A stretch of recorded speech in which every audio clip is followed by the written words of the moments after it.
You know the feeling. It arrives in the morning before you're fully awake. A heaviness.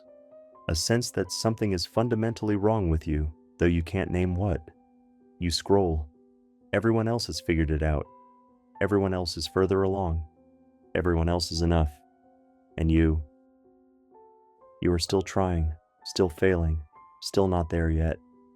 You've achieved things, and it didn't help. You've improved yourself, and it didn't last.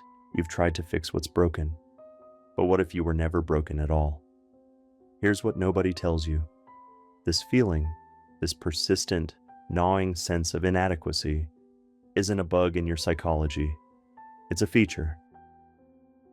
A psychological structure that was built into you before you could speak, reinforced by evolution, weaponized by economics, and now running in the background of every decision you make, every relationship you enter, every moment you look in the mirror. What you're feeling is a rational response to systems, psychological, biological, economic, deliberately designed to make you feel inadequate. You are not broken, you are not weak, and you are not alone. In the next 60 minutes, I'm going to show you exactly how this machinery works, the evolutionary traps, the economic incentives, the existential terror, and more importantly, how to stop playing a game you were never meant to win. This isn't another self-help video. This is the manual they didn't want you to have. This is you, seeing the cage.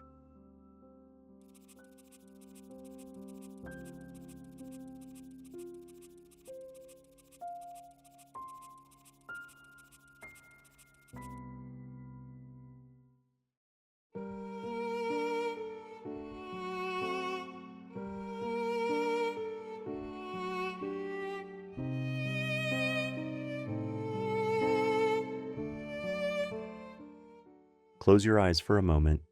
Go back to the last time you achieved something you actually wanted, really wanted. Maybe it was a promotion you'd been chasing for 2 years. Maybe it was finally getting that person to text you back. Maybe it was hitting a fitness goal, finishing a project, buying something you'd saved for. Remember that moment when you achieved it. The relief, the validation, the brief shining sensation of, I did it, I'm enough now. How long did it last? A day, a week, an hour? And then what? The voice came back, didn't it? This isn't enough. You're not enough. What's next? And here's what makes this truly insidious. You think this is just how you are, your personality, your anxiety, your perfectionism. But it's not. In 1987, psychologist Tory Higgins published what would become foundational research in understanding inadequacy. His psychological review paper called Self-Discrepancy, a theory relating self and effect, identified 3 versions of you that exist simultaneously. The actual self, who you are right now, in this moment. The ideal self, who you think you should be, your hopes, wishes, aspirations. The ought self, who others expect you to be, your duties, obligations, and responsibilities. Higgins wrote, when the actual self is discrepant from either the ideal self or the ought self, a negative psychological situation exists. But here's the crucial finding. Different discrepancies produce different suffering.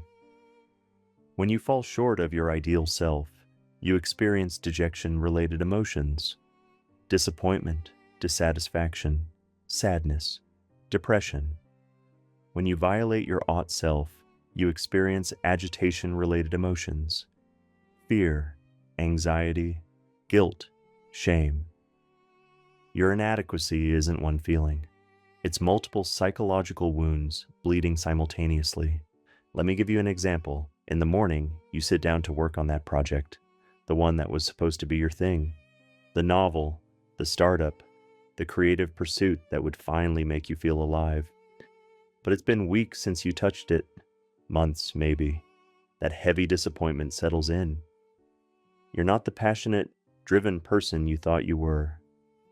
Later that day, a friend texts, How's the project going? You lie. Say it's progressing. The anxiety hits immediately. Because they believed in you, they encouraged you, and you're wasting it. You're letting them down. Again. By nighttime, you're staring at the ceiling with both weights on your chest, the depression of unfulfilled potential, and the guilt of disappointing everyone who thought you were capable of more. Like Higgins said, this isn't a single wound. It's multiple lacerations, each one bleeding into the others. It's a choir of failures singing in harmony. Now imagine this. What happens when the gap between your actual self and your ideal self becomes infinite? In 1954, Leon Festinger, an MIT social psychologist who originated the theory of cognitive dissonance, introduced what he called the social comparison theory.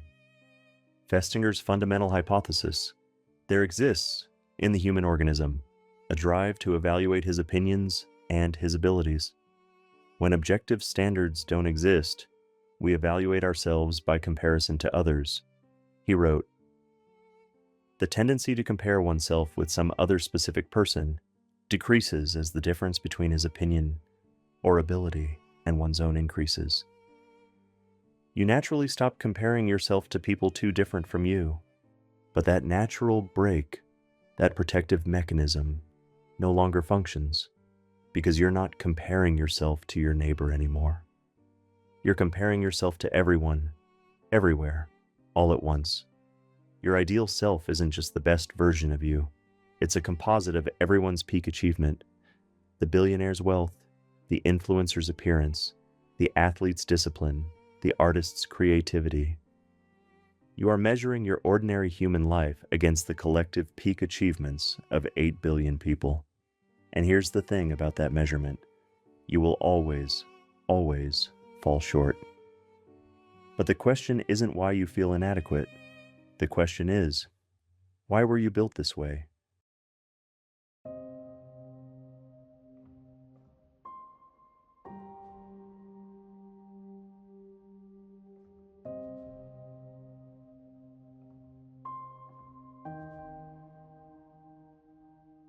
Why does your brain seem designed to torture you? Why can't you just be satisfied? Why does every achievement feel hollow within days? The answer is disturbing. You were never supposed to feel enough. You were designed to survive, not to be happy. Your brain is ancient machinery running in a modern world, and the same mechanisms that kept your ancestors alive are now making you miserable. Robert Sapolsky, Stanford neuroendocrinologist, spent 30 years studying baboons in Kenya, measuring their stress hormones and social hierarchies. What he discovered should terrify you. The most stressed baboons weren't at the bottom of the hierarchy, and they weren't at the top either. They were in the middle, constantly aware of those above them, constantly competing, never secure. Sapolsky writes, "Social status is not just about dominance. It's about control, predictability, outlets for frustration, social support." Sound familiar? You are that baboon. Every time you scroll social media, you're checking your position in the hierarchy. Every time you hear about someone's promotion, you're recalculating your rank. Every time you see someone's vacation photos, engagement announcement, or fitness transformation, your nervous system registers it as, they're above you, you're falling behind. This isn't a psychological problem. This is your biology working exactly as evolution designed it. Status anxiety is written into your nervous system. A 2020 meta-analysis published in Psychosomatic Medicine analyzed data from 34 studies involving over 200,000 participants. The finding, chronic social stress and perceived low status increased mortality risk by 32%. Let me be crystal clear about what this means. When you perceive yourself as inadequate, as lower status, your body treats it like a physical threat. Cortisol floods your bloodstream. Your immune system weakens. Your risk of early death increases. This feeling that you're not enough isn't just psychological, it's physiological. And even when you do achieve something, the satisfaction evaporates. Daniel Kahneman spent his career studying what he called the hedonic treadmill, our tendency to adapt to both good and bad experiences and return to baseline happiness. In Thinking, Fast and Slow, Kahneman explains, nothing in life is as important as you think it is when you are thinking about it.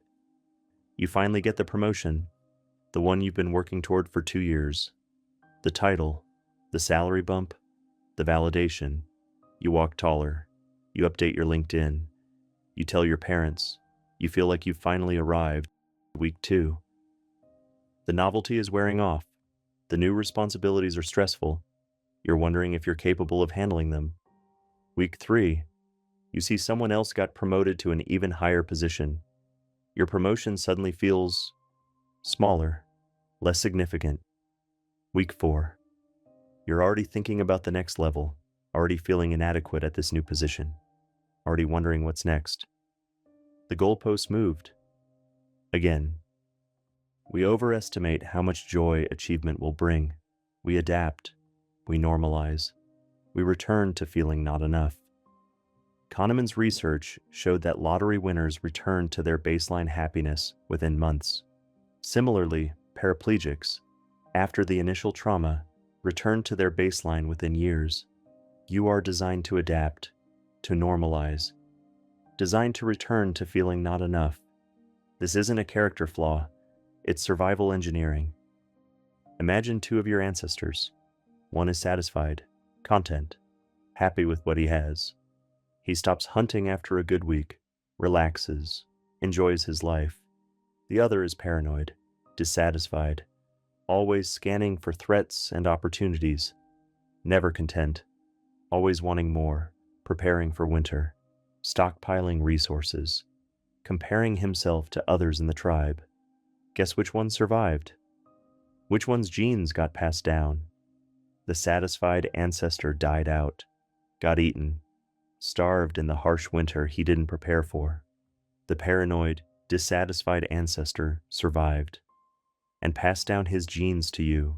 You are descended from 10,000 generations of anxious, dissatisfied, comparing survivors who couldn't rest. Our ancestors who stayed satisfied died out. The ones who survived were the ones who always wanted more, always scanning for threats and opportunities. Contentment was selected against. You are descended from paranoid, dissatisfied survivors who couldn't stop comparing themselves to their tribal rivals. Except now your rivals aren't 1,500 people. They're 8 billion. Here's where evolution meets economics. Because the same mechanism that kept your ancestors alive, constant comparison, perpetual dissatisfaction, endless striving, now makes you the perfect consumer. Richard Easterlin, economist studying happiness, discovered what's now called the Easterlin paradox. His findings, beyond a certain threshold, increased wealth doesn't increase happiness. Why? Because happiness is relative. Easterlin wrote, in the long run, happiness varies directly with one's own income and inversely with the incomes of others. Read that again. Your happiness depends not on what you have, but on what you have compared to others. This is the principle of relative deprivation. You don't feel poor because you lack food. You feel poor because your neighbor has more than you. And in the age of global comparison, everyone is your neighbor. But here's what they don't tell you. This isn't just modern anxiety. This started before the algorithms, before capitalism, before you even understood language. This started the first time you reached for love and found conditions instead.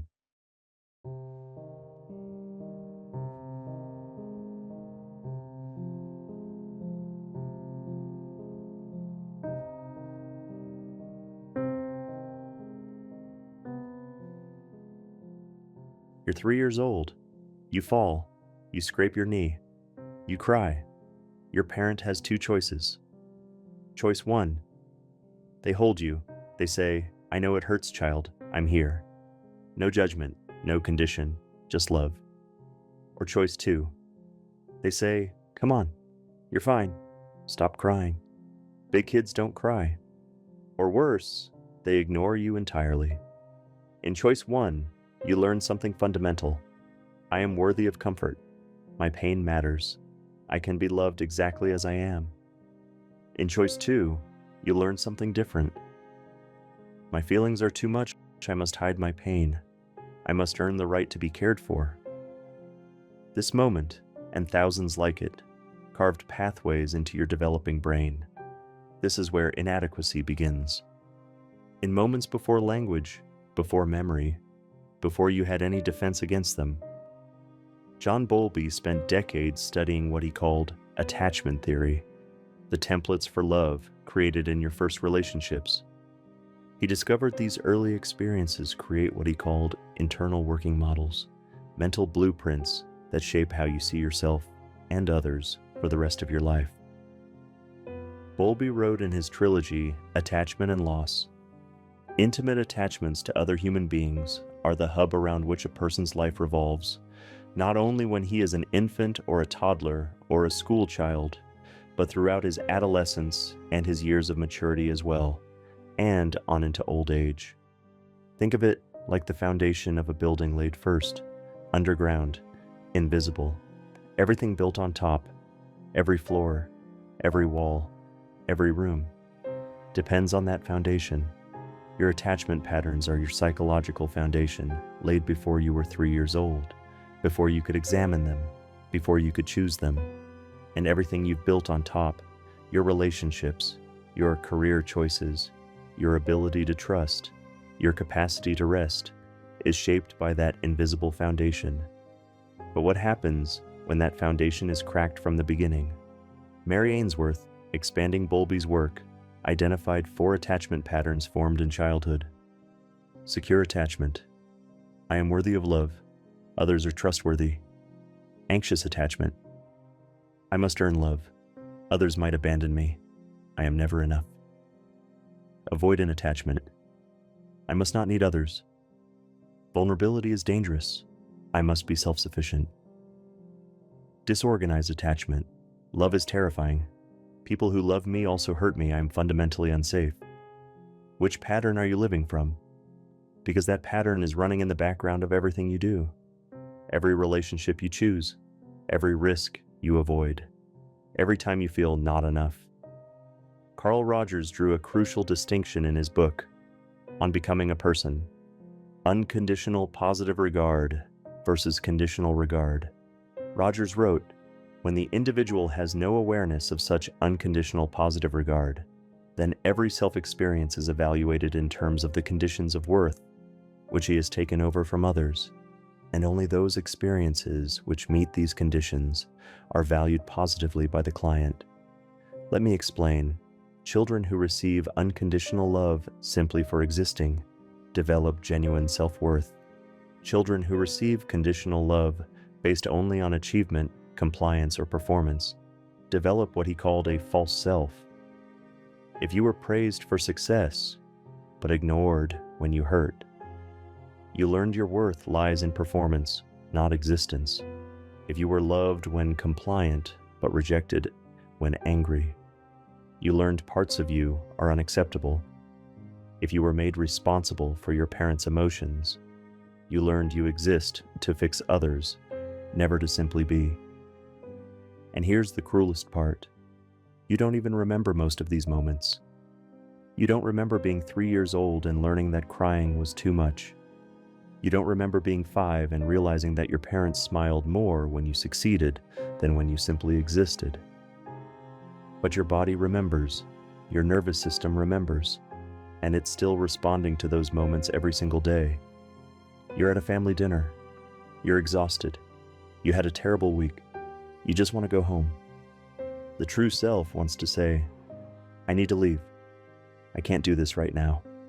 The false self says, I'm great. Everything's fine.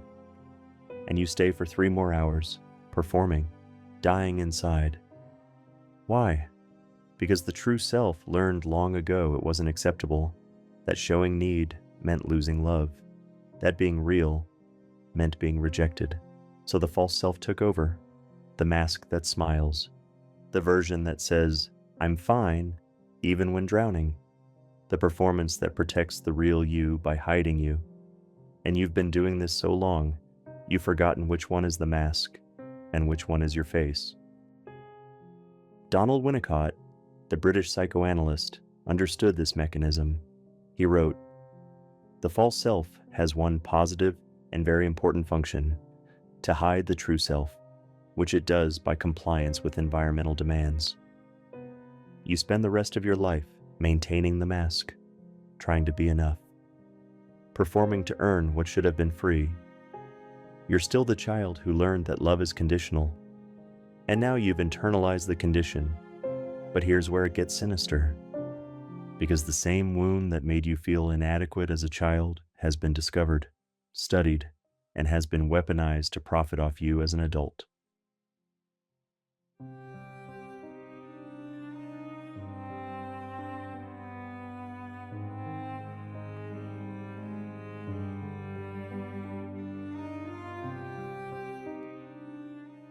Your inadequacy isn't just psychological, it's profitable. Byung-Chul Han, Korean-born German philosopher, has spent his career studying what he calls the achievement society. In the burnout society, Han argues we've moved from a disciplinary society, where external forces control you, to an achievement society, where you exploit yourself. Han writes, "The achievement subject stands free from any external instance of domination, forcing it to work, much less exploiting it. It is lord and master of itself. Thus, it is subject to no one, or only to itself. However, the abolishment of domination produces self-compulsion." Read that again. The abolishment of domination produces self-compulsion. Your grandparents worked in factories. They had bosses, time cards, external discipline, a whistle that told them when to start and when to stop. If they wanted to resist, they knew exactly who they were resisting. The foreman, the owner, the system. But you're the worker and the boss, the prisoner and the guard, the slave and the master. No one is forcing you to work at midnight. No one is making you check email on Sunday. No one is holding a gun to your head telling you to be more productive, more optimized, more successful. You're doing it to yourself. And this makes you more exploitable than any factory worker ever was. Because when your grandparents left the factory, they left work behind. When you close your laptop, work follows you. It lives in your phone, in your thoughts. There is no escape because the prison is internal. Han calls this auto-exploitation. You exploit yourself more efficiently than any external system ever could because you believe it's your choice. You believe it's your ambition. You believe it's self-improvement, but it's not. It's inadequacy, weaponized and internalized, running 24/7 in the background of your consciousness. You are your own slave driver, your own surveillance system, your own harshest critic telling yourself that you're not enough. And capitalism loves this, because think about what happens when you feel inadequate. You feel inadequate, you seek solutions, you consume products, you get temporary relief. Inadequacy comes back stronger. Repeat. The solution reinforces the problem. The cure perpetuates the disease. Because a person who feels inadequate is a person who buys the fitness program, the self-help book, the productivity app. Modern capitalism doesn't want you to feel adequate. Erich Fromm, a German psychoanalyst who fled Nazi Germany, studied the psychological effects of capitalism and understood this mechanism decades before the internet. In his book, To Have or to Be, he argues, "The system requires you to live in having mode, where your worth comes from what you possess, because being can't be monetized. Your worth comes from what you possess, because being, simply existing as you are, can't be monetized. You can't sell someone contentment with themselves, but you can sell them the promise of becoming someone worthy." The global self-improvement market was valued at $43.77 billion in 2022 and is projected to reach $86.52 billion by 2032. $86 billion. Let that number settle. That's not the self-improvement market. That's the inadequacy maintenance market. Because here's what they'll never tell you. If self-improvement actually worked, this industry would collapse. Think about it. If the productivity app actually made you productive enough to stop feeling inadequate, you'd cancel your subscription. If the course actually transformed your life permanently, you'd never buy another course. If the self-help book actually fixed you, you'd stop buying self-help books. The industry requires your continued inadequacy to survive. The relief never lasts, not because you're broken, not because you're not trying hard enough, but because the system requires your emptiness to function. This is by design, not conspiracy, but economics. But the self-improvement market is almost quaint compared to what came next. Because in 2004, something happened that turbocharged the inadequacy economy beyond anything previous generations experienced. Social media arrived, and it didn't just sell you products to fix your inadequacy. It became an inadequacy generation machine, running 24/7, optimized by algorithms, scaled to billions of people. Feeding on the same wound that was carved into you as a child, Dr. Jean Twenge analyzed data from over 500,000 adolescents. The findings were stark. Teenagers who spent 5 or more hours per day on electronic devices were 71% more likely to have suicide risk factors than those who spent less than 1 hour per day. The algorithm isn't neutral. It's not just showing you content. It's learning what makes you feel inadequate and showing you more of it. Shoshana Zuboff coined the term surveillance capitalism. In the age of surveillance capitalism, she writes, surveillance capitalism unilaterally claims human experience as free raw material for translation into behavioral data. You are not the customer, you are the product. Your attention is what's being sold. Your psychology is what's being manipulated. Your inadequacy is what's being manufactured. Zuboff writes, this new form of capitalism is not about producing goods and services, but rather about behavioral modification at scale. When you feel bad about yourself, you scroll more. When you scroll more, you see more ads. When you see more ads, someone profits. Your suffering has a business model. Adequate people don't endlessly consume. Adequate people don't constantly seek external validation.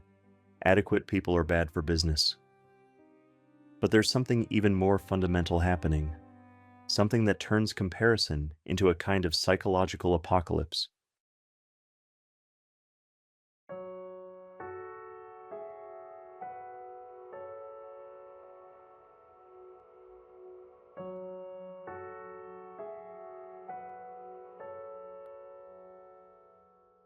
Barry Schwartz, a psychologist who spent his career studying decision-making, wrote, "The paradox of choice, based on a disturbing observation. More options make us less happy." Schwartz writes, "Learning to choose is hard. Learning to choose well is harder. And learning to choose well in a world of unlimited possibilities is harder still, perhaps too hard." Why? Imagine you lived 500 years ago. There were maybe 3 potential partners, 2 career paths, 1 life trajectory. Choice was limited. Now there are infinite versions of everything. You're not just inadequate compared to who you are. You're inadequate compared to every version of yourself you could have been, and will never be, because every choice becomes an opportunity for regret. Every path not taken is a life you could have lived.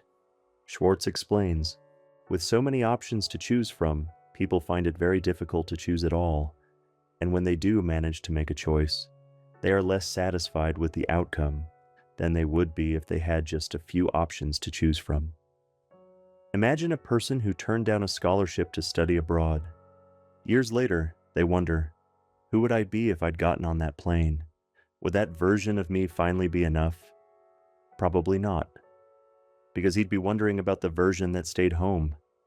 You're left with what Schwartz calls counterfactual thinking, imagining the alternatives, and in your imagination, the alternatives are always better, because you only see the highlights of the other paths. You don't see their costs, their compromises, their regrets. There is no winning path, and now you get to see everyone else's alternate paths too. Your ex is married with kids. A stranger online quit their job and lives on a sailboat. Another stranger makes 6 figures working 4 hours a week. You are comparing yourself to 8 billion people, times all the versions they could have been, times all the versions you could have been. Infinite selves, infinite comparisons, infinite inadequacy.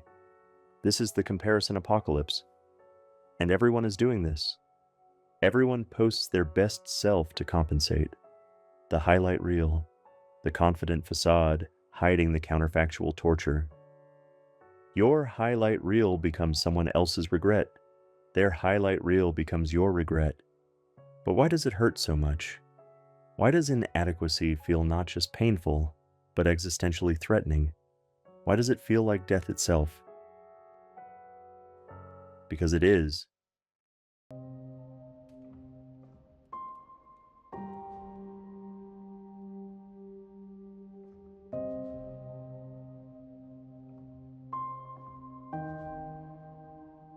Inadequacy isn't just psychological. It isn't just social. To understand why you feel inadequate, we need to go deeper than childhood wounds, deeper than evolution, deeper than capitalism.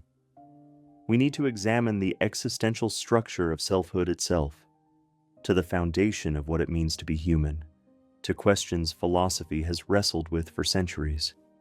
And that means it goes all the way down, to the bottom of human experience, to the questions you don't want to ask. Why am I here?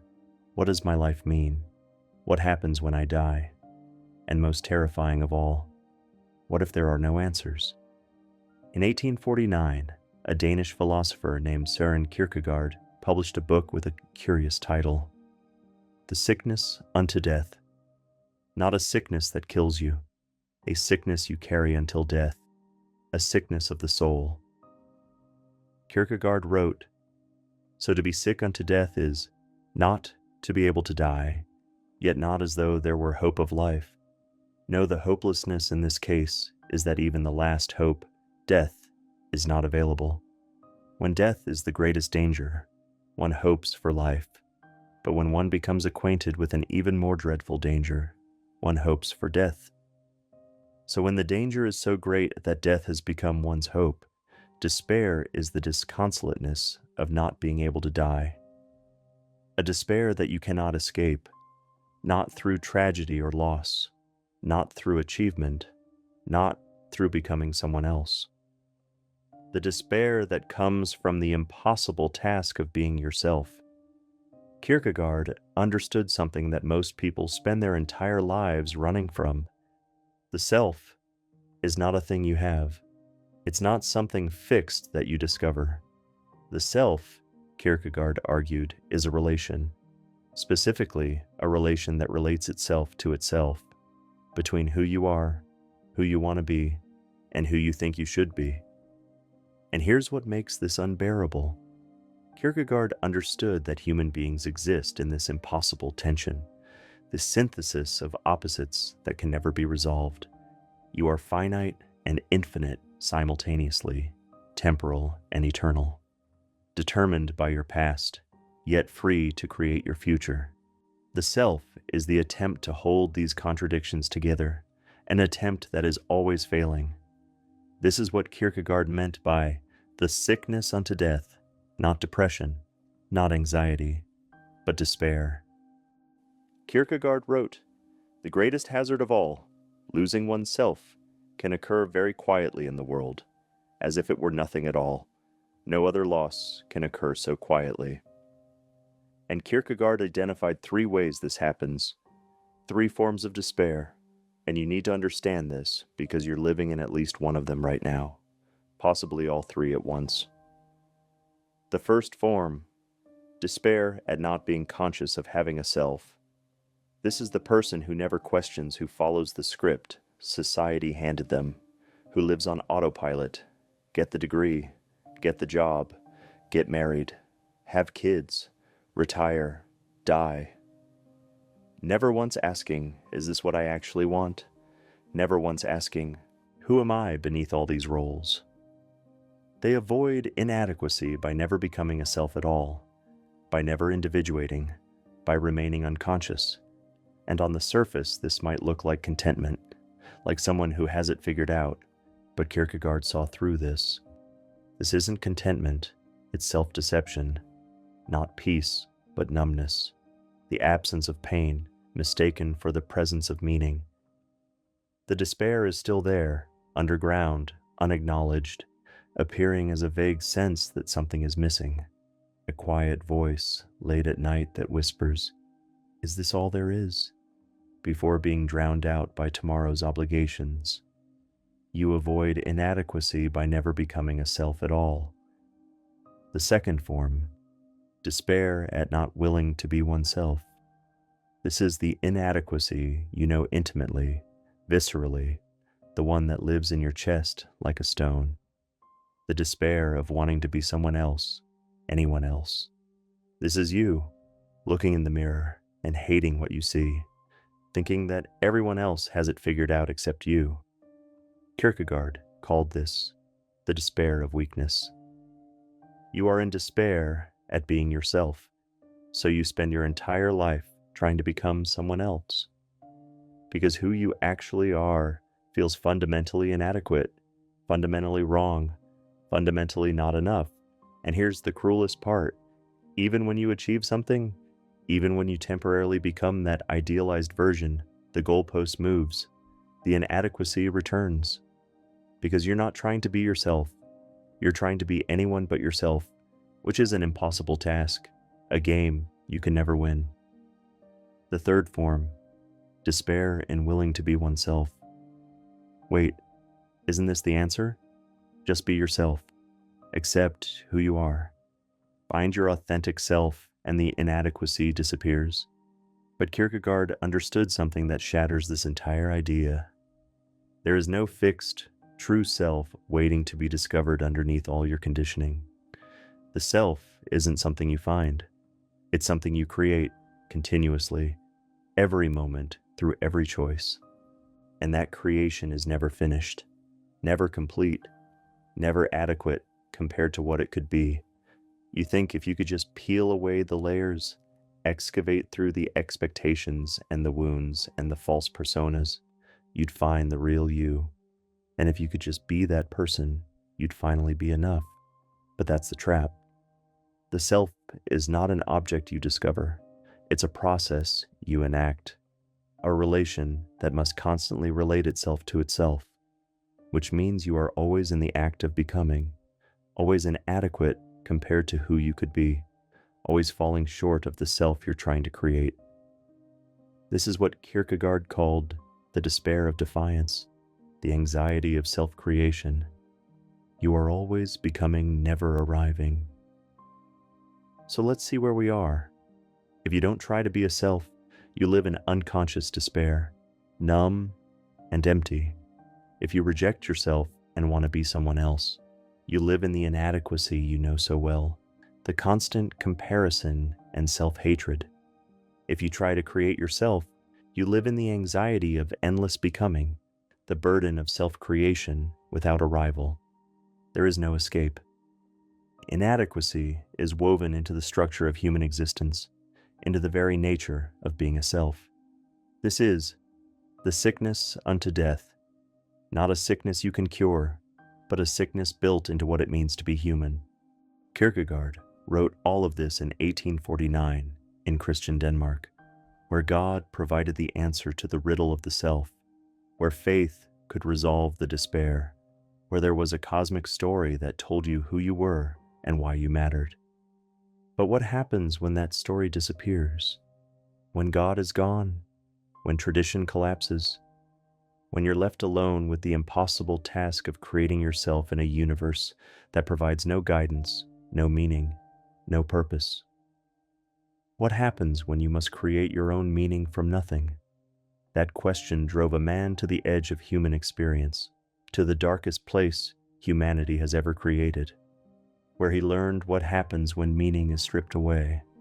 And somehow, in that hell, he found an answer about what makes a human life worth living.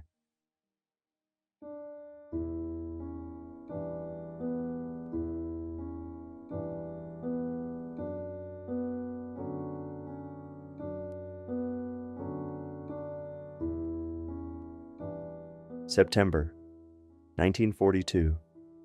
A train arrives at Auschwitz carrying a 37-year-old Austrian psychiatrist named Viktor Frankl. Within hours of arrival, he's stripped of everything: his clothes, his possessions, the manuscript of his life's work, hidden in his coat lining, his name replaced by a prisoner number. His wife is sent to Bergen-Belsen, where she dies, his mother to the gas chambers, his brother to another camp. Everything that gave his life meaning, his family, his work, his identity, his future, is taken from him. And in that complete annihilation of everything that made life worth living, Frankl observed something that would change our understanding of human existence.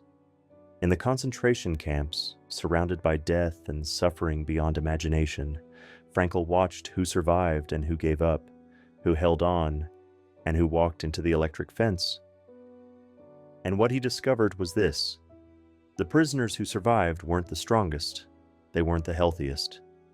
They were the ones who had a reason to live, a person to reunite with, a work to complete, a meaning that made the suffering bearable.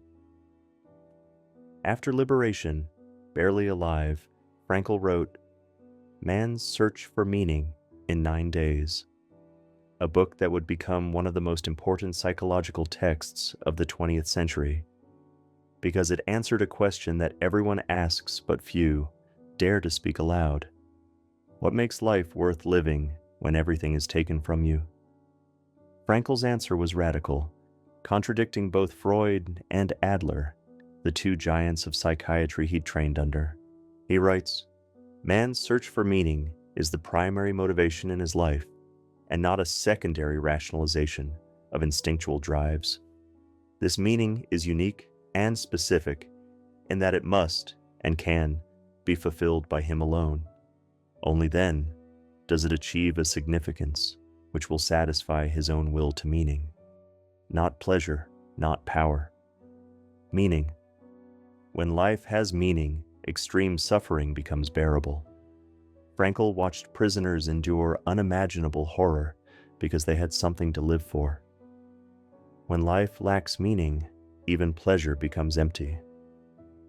Frankl identified the existential crisis that defines modern life. You must create your own meaning, and that task is unbearable. Frankl called this the existential vacuum, a widespread sense of meaninglessness that he saw growing in modern society, particularly in affluent Western cultures, where material needs were met but spiritual emptiness prevailed.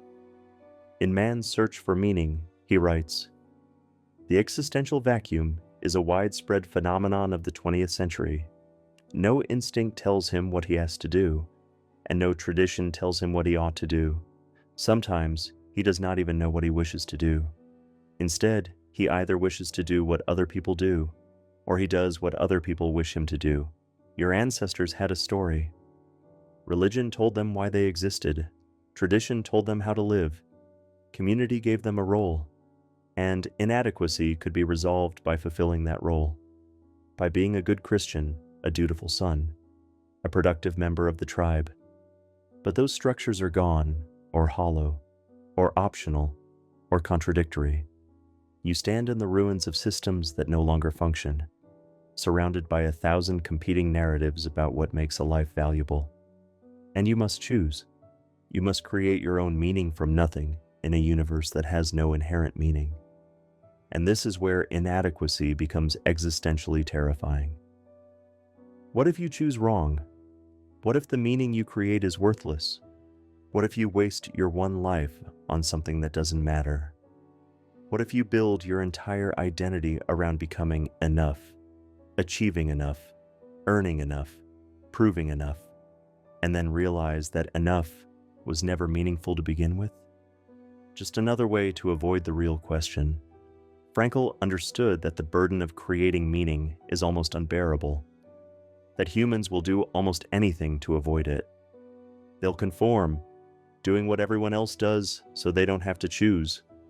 Or they'll submit, letting someone else tell them what matters so they don't have to decide.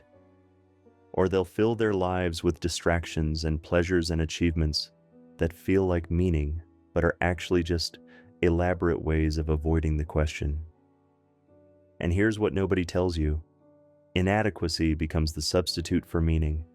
It becomes the distraction, the noble struggle, the lifelong project that protects you from the terrifying freedom of having to choose what matters. Frankl showed that your life doesn't need cosmic significance. Meaning is personal, unique. For him in the camps, it was the thought of his wife, the hope of reunion, those specific, concrete reasons to survive another day. For you, it might be the people you love, the work you feel called to do, the creative vision only you can manifest, the specific corner of the world only you can tend to.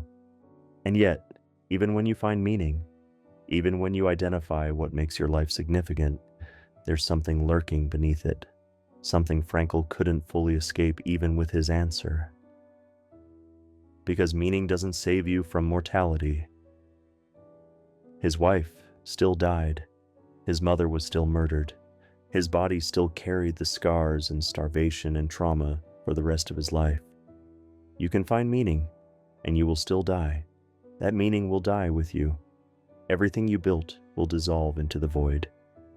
So we have one more question to face, one more layer of this abyss to descend into. The question that sits beneath inadequacy, beneath meaninglessness, beneath everything else, the question of freedom itself. The terrifying freedom to create yourself in a universe that gives you no essence, no purpose, no justification. A man who looked at human existence without the comfort of religion, without the structure of tradition, without anything to soften the blow of what we actually are.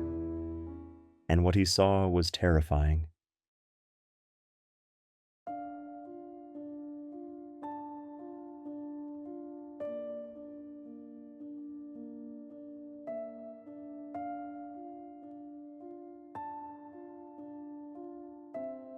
Paris, 1945.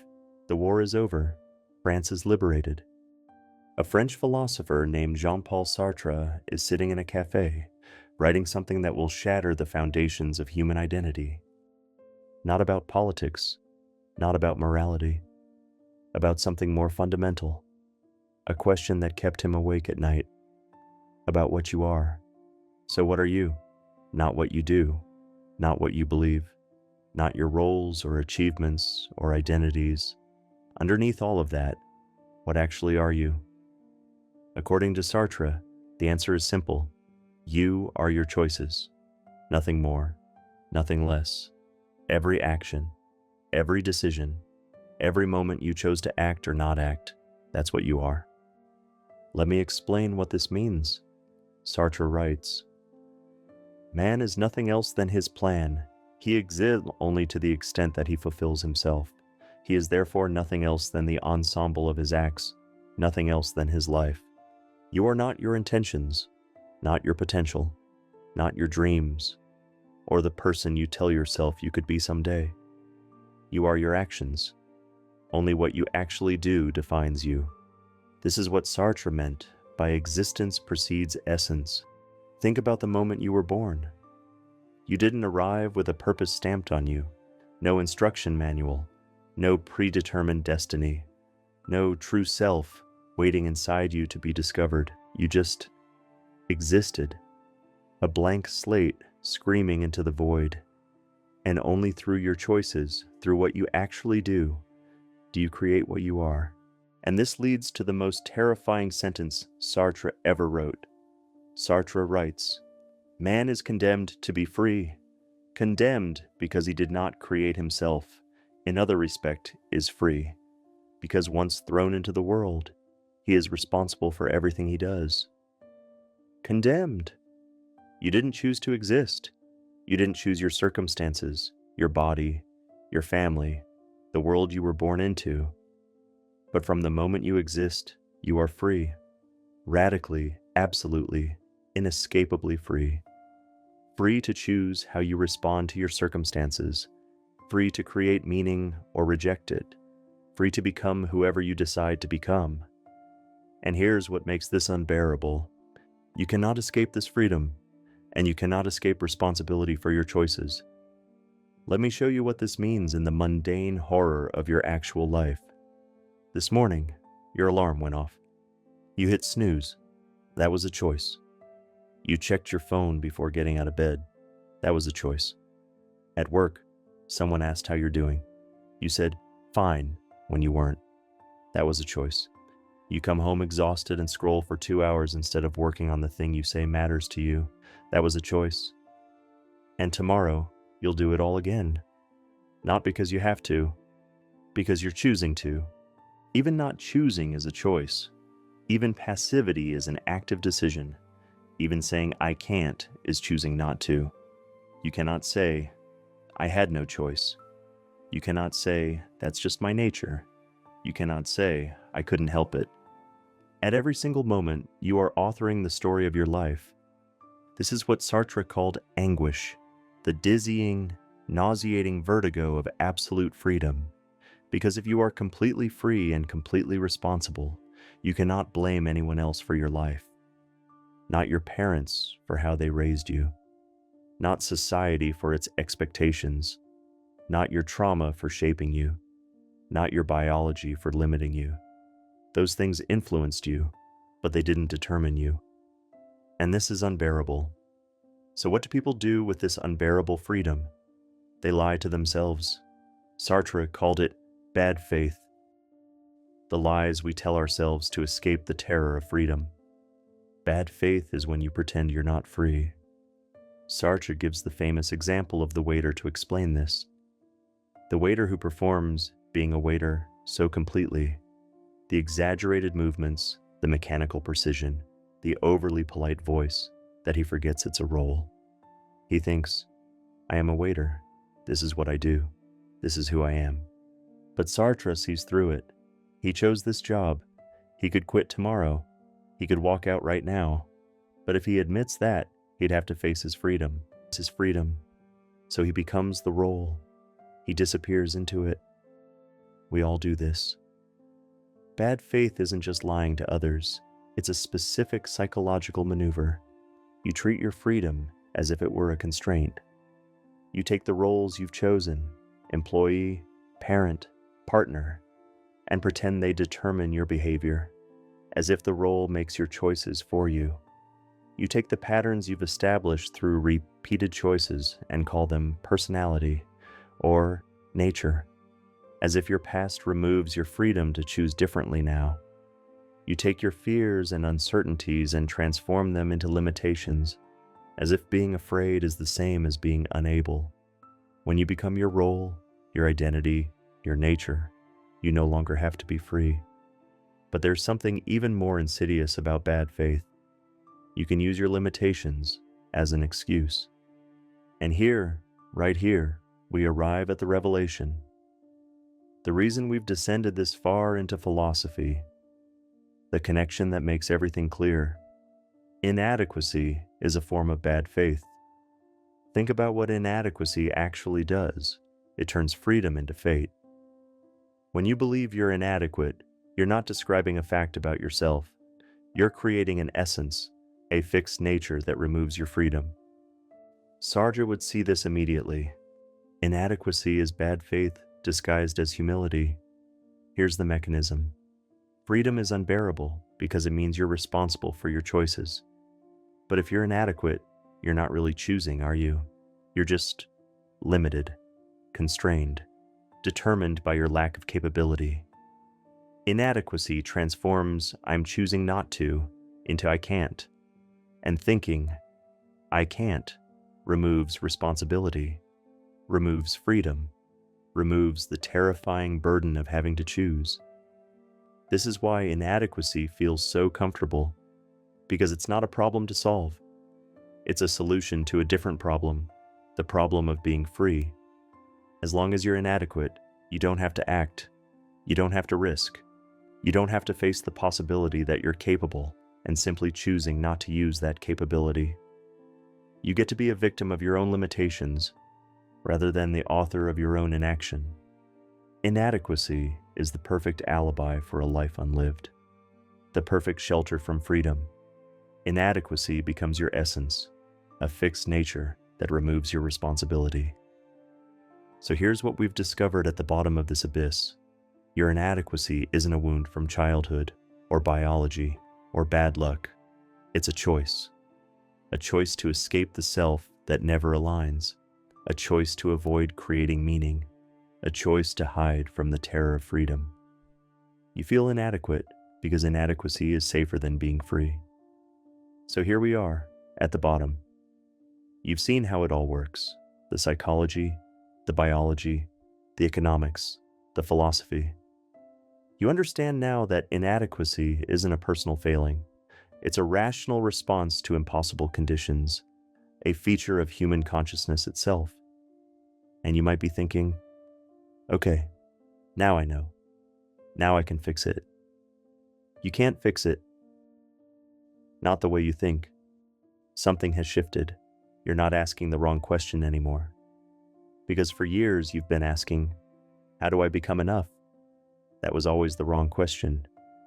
Because enough was never real. It was a moving target, a rigged game, a shelter you built from freedom. The real question is this: what if I already am? What if there's nothing to fix? What happens next isn't philosophy. It's something harder, something that requires you to stop running, stop fixing, stop performing, and face the one person you've been trying to escape, yourself.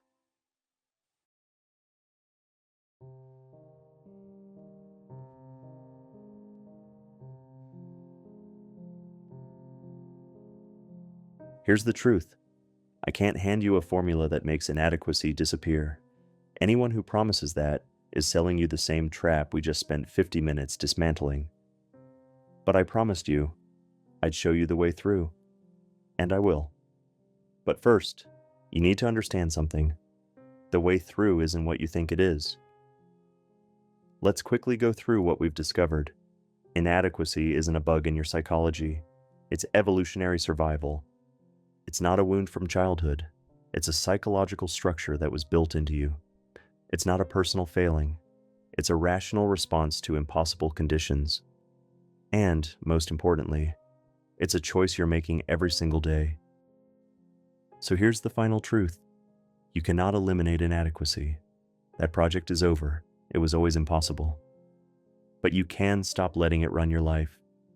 And this shift, this single recognition, can transform your entire existence.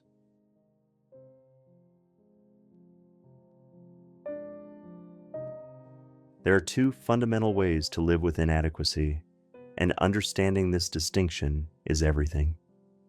The first way is the one you know intimately. Believe it. Let it define you. Spend decades trying to fix it, improve it, transcend it, overcome it. Chase achievement after achievement, hoping the next one will finally make you feel whole. This is the path you've been on, and you know exactly where it leads, right back to inadequacy. But there's a second way, a completely different relationship to the same feeling. This path doesn't try to eliminate inadequacy or fix it or transcend it. Instead, you see it, recognize it for exactly what it is: a story, a pattern, a psychological mechanism you now understand completely. And then you choose to act anyway, not because you fixed yourself, but because you're choosing freedom over safety. You're choosing to live as the author of your life, rather than as the victim of your inadequacy. The shift isn't about changing who you are. It's about changing your relationship to the story you've been telling yourself. Because here's what you need to understand. Inadequacy is a story, a narrative, a lens through which you interpret every experience, every relationship, every moment of your existence. And you've been treating that story as if it's true. As if it's you. It's not. It never was.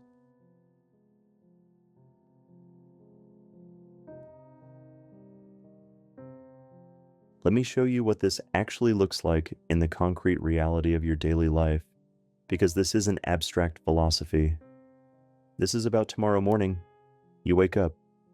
Same bed, same body, same responsibilities waiting for you. And the inadequacy will be there, that familiar heaviness, the voice starting its morning commentary about how you're already behind, already not enough, already failing compared to everyone else who has it figured out. Here's what changes with this shift. Instead of believing that voice, you simply recognize it. You notice it arising. You see it as a pattern, a habit, a story your mind is telling you. Not because the story is true, but because your mind has been trained to tell the story. It's what minds do. They create narratives. They generate interpretations. They produce endless commentary. In this moment of simple recognition, something profound happens. A space opens up, a space between the feeling and your response to it. That space, that gap, is where your freedom lives. Because in that space, you have a choice. You can believe the story and let it determine your entire day. Or you can see it as a story, acknowledge it, and then choose your action based on something else entirely. Your values, your intentions, what actually matters to you. Later that day, a friend asks you about that project you've been putting off. The inadequacy hits immediately. It floods your system with familiar narratives about how you're a failure. Your old response, the one you've been running for decades, would be to believe all of that, to let it determine your reaction. But here's what's different now. This time, you notice it happening. You see the familiar story your mind is telling, and instead of disappearing into it, you ask yourself, what do I actually want to do about this project? See the difference? One response is purely reactive. You're being controlled by the story, moved around like a puppet by invisible strings. The other response is genuinely responsive. This small shift from being consumed by the feeling to witnessing it is where freedom lives.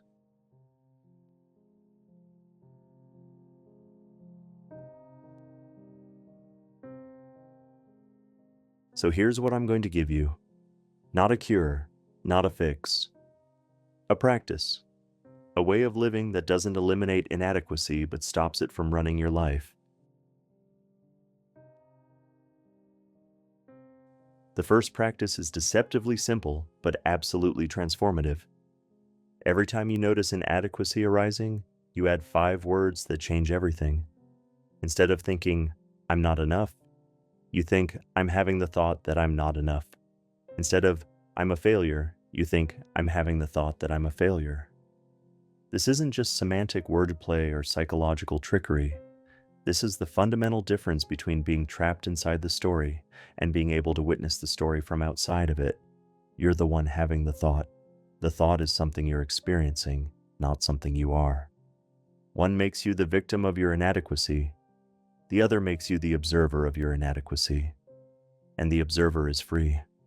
The observer can watch the thought arise, notice its familiar pattern, recognize where it came from, and then choose whether to believe it or not. The observer has power. The observer has choice.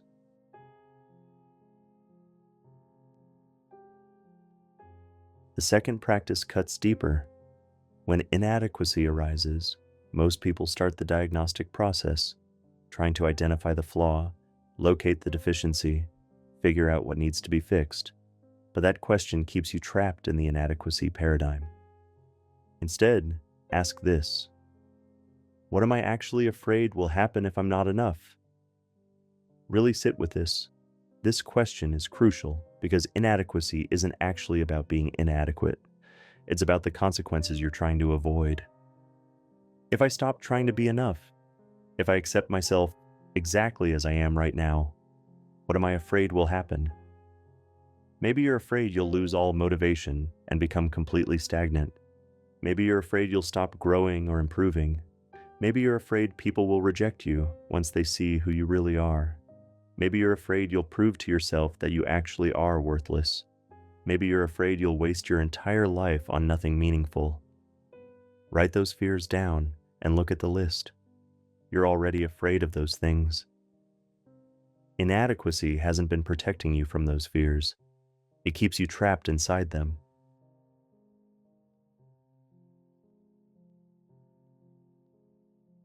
The third practice requires you to make a crucial distinction that most people never make. You can take the exact same action for two completely different reasons, and the experience of that action will be entirely different. For example, if you want to work out, you can work out. Driven by inadequacy, you can work out because you're disgusting and terrified that no one will love you if you don't transform your body. Driven by values, or you can work out because you value vitality, because you want to feel strong and alive in your body, because movement matters to you. Same action, completely different experience. One is compulsive, exhausting, never enough. The other is intentional, sustainable, free.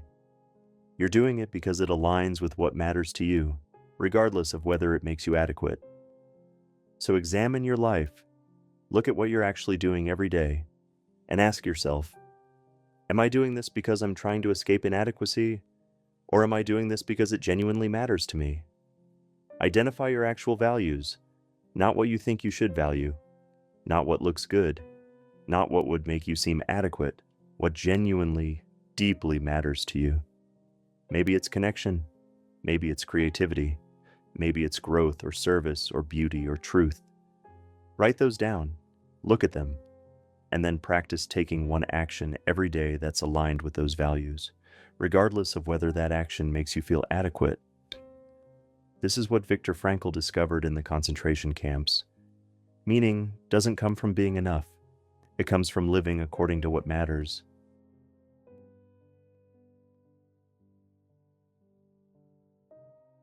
The fourth practice is the hardest because it asks you to stop trying to resolve something that can't be resolved.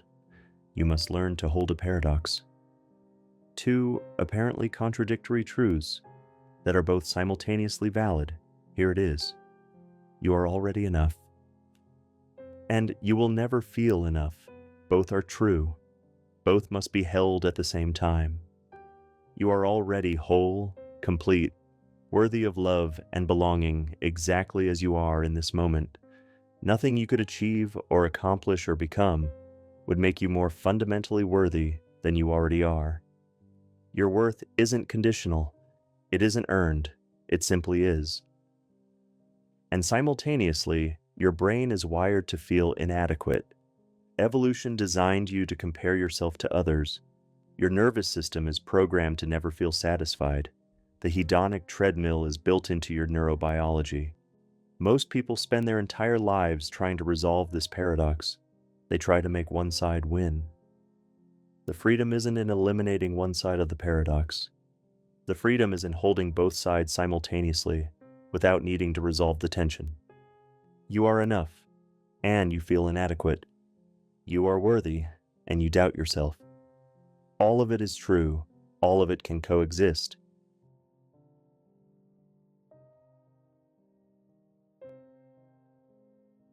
The fifth practice is the most important, and it's brutally simple.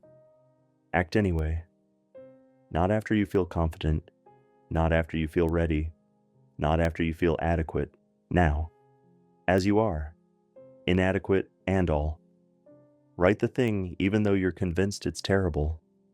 Apply for the opportunity even though you're certain you'll be rejected. Show up authentically even though you're terrified of judgment. Love people even though you feel unworthy of being loved back.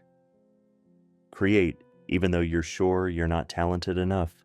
Start even though you're convinced you're not ready. Not because you fixed your inadequacy, not because you've finally become adequate, but because you're choosing freedom, because you're choosing to live as the author of your life rather than as the victim of your feelings. Remember Sartre, you are your actions, not your feelings, not your thoughts, not your inadequacy, not your potential, not your intentions, your actions. That's what you are, nothing else. And every single moment that you act despite inadequacy, you're proving to yourself that inadequacy doesn't define you. You're creating concrete evidence in the world that you are not your story. You're demonstrating through your choices that you're free.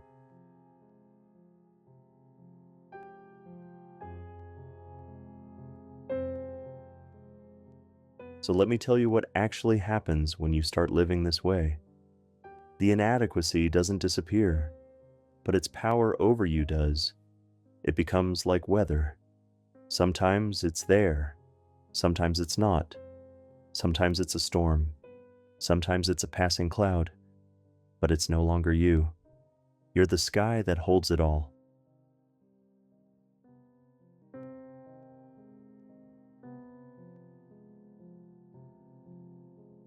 Here's what I want you to understand. Everything we've covered, the psychology, the evolution, the economics, the philosophy, the practices, it all comes down to this moment. Right now. Not tomorrow. Not after you've practiced more. Not when you feel ready. Right now. You have a choice. You can close this video and go back to trying to fix yourself. Chase the next achievement, buy the next course, try the next strategy.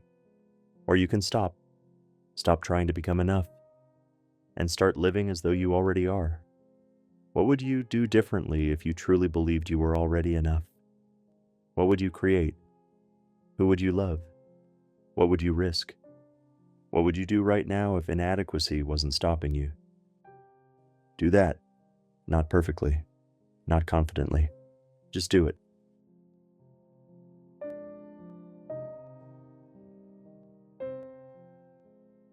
You've seen the cage.